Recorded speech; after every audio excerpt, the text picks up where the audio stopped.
MTA officials announced this morning that the Port Washington line has been restored after we saw cancellations and delays overnight and this morning. Crews are working hard overnight to restore service. The water here at Bayside was almost all the way up to the platform, and those crews are working up until 5 this morning.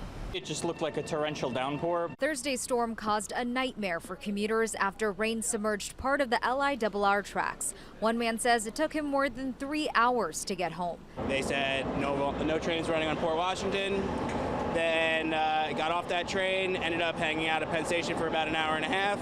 Finally waited for the E train for about 45 minutes. Got to Grand Central, took that train to the 7, and made it home at about 6:45. NYPD video shows the tracks along the Port Washington line washed out. Service was suspended.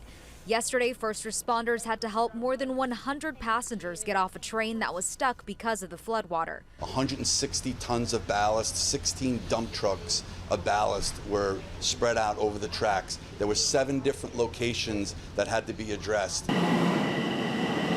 This week has been frustrating for many MTA commuters. In addition to the weather-damaging tracks, subway service was disrupted twice this week in Manhattan after signal power loss. MTA CEO addressed commuters' concerns this morning about the eventual rise in fares and the train service lately. This week, people understandably feel like service is going down, but big picture, service has been going up, up, up. We're fixing all the old infrastructure that in the past, whether it was state government or city government or private sector didn't fix. We're making those investments now.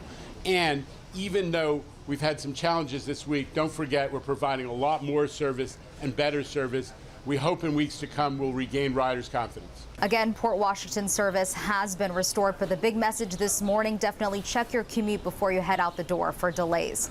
In Bayside, Queens, Jaysha Patel, Channel 7 Eyewitness News.